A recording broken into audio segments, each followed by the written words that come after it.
Ouch.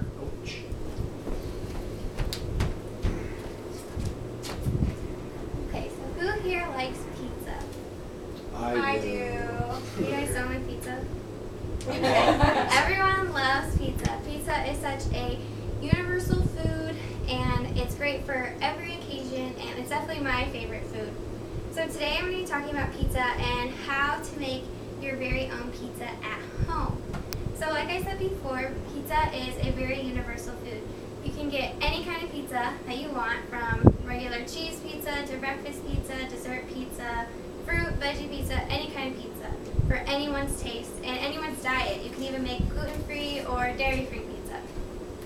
Not only is pizza universal or like good for a variety of people, it is also great for spending time with family and friends. Every Christmas Eve, my parents and I make pizzas, and we each make our own pizza, and it's a really fun time to spend together. So if you ever need something to do, making pizza is really fun time to spend together. So I'm not a pizza making expert, but I have made pizza a lot before, like I said, every Christmas Eve. And I also eat pizza a lot, like at least twice a week, so I know my pizza. And so today I'm going to be talking about the history of my favorite pizza place, Happy Joe's, and how to make your very own like Happy Joe's-esque pizza from home. So to start with, I'm going to talk about the history of Happy Joe's. So according to the Happy Joe's website, Happy Joe's has been around for 42 years. The owner and the start of business was Joe Whitty. He is the original Happy Joe. He started the business in the village of East Davenport on November 16, 1972.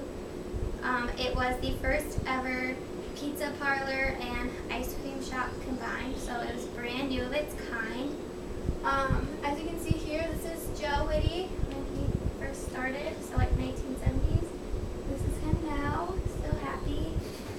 And so he also is known for being the home of the taco pizza, which taco is probably one of my favorite pizzas, and a variety of pizza is also there. So yeah, and so now today he no longer runs the business, but his son Larry Whitty runs it, and you can find the Happy Joe's headquarters at Happy Joe's Drive in Bettendorf. Also, a really good thing about Happy Joe's is that they help kids with special needs. Every year they host a party for kids with special needs, and in Joe Whitty's book, Not Your Average Joe, one of his witty-isms was, when you make a difference in a child's life, you're making a difference in the world. So I think that's really cool about Happy Joe's. So now that I told you about the history of Happy Joe's, I'm going to tell you how to make your very own Happy Joe's pizza. So according to Richard Henning, who is a 6-year employee and whose family owns the Moline, LeClaire, and Geneseo Happy Joe's, there are 8 steps in order to make a great pizza. The first step is to gather your ingredients. You need to prepare your dough. You need to sauce the pizza. You need to place the cheese on the pizza. You need to put ingredients on the pizza. And you need to bake the pizza, cut the pizza, and then of course eat the pizza. So first you need to gather your ingredients. Now, one of the main ingredients that you need is going to be pizza crust. Now you can either use fresh dough or like this, which is just 2 pizza crusts already baked that you can just put ingredients on. Then you are going to need your sauce, which obviously if you're going to do a Happy Joe's pizza, you got to use their Happy Joe's sauce, which you can find at Happy Joe's or Hy-Vee. Next you're going to use cheese. So Happy Joe's uses mozzarella, and then they use a cheddar provolone mix on top, but I'm just using cheddar and just adding that to make it colorful. And then next you're going to use any of your ingredients that you want to put on it, which is where you get creative. So I'm just going to use pepperoni. And then of course you'll need an oven, a pizza pan, and a pizza cutter, and of course an oven mitt because you don't want to burn yourself. So now that you have all your ingredients, you need to get your dough. Now I just have pre-made dough, but if you have fresh dough, you want to put tiny indents in the dough so that way it doesn't form bubbles. But be careful not to put too many, otherwise it'll kill the yeast, and that's not good. So now that you have your dough ready, you're going to put your sauce on it.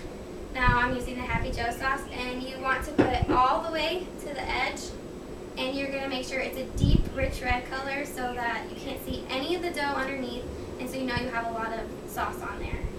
So next you're going to use your cheese, which first you're going to use mozzarella, and you're going to sprinkle it about 1 inch from the edge, and then you're going to make sure that you can't see any of the sauce or dough underneath of it. And then just to add color, you're going to put your mix, which like I said before, Happy Joe's is cheddar and provolone, but this is just cheddar. And you're going to put that on top. And then you can put your ingredients. And I just like pepperoni, so a good Happy Joe's tip is to make sure you overlap your pepperoni because they shrink in the oven, so if you put too little, there's not going to be enough on there. And you also want to make sure that you distribute your ingredients evenly, that way that every bite tastes the same.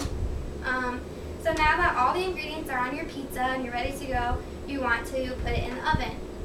So Richard's perfect temp and time to cook his pizza is 495 and for 7 minutes and 5 seconds. But most people just say 500 degrees in 7 minutes.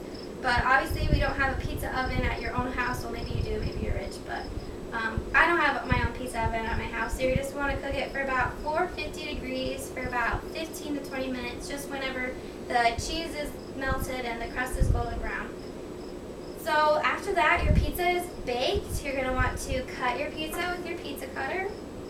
And so you can cut your pizza any way you want, triangles, squares, whatever you like. But you just want to make sure that any uncooked ingredients goes on first. That way, when you cut your pizza, not all of the ingredients fall off. And so now that your pizza is cut, you are ready to eat your pizza. So that's good. Now you know how to make a pizza. So I've told you the history of Happy Joe's and how to make your own pizza. So now that you know how to make your own pizza, whenever you can't think of anything to do, or you're bored, or you don't know what to make for dinner, just remember my speech. You remember that you can make your pizza, you can make it however you want, you can make it like Happy Joe's, there's so many variety of ways to make it, and you can make it for whatever event or taste that you have. But just remember, when you do decide to make your pizza, just remember that it's always a good time to be together.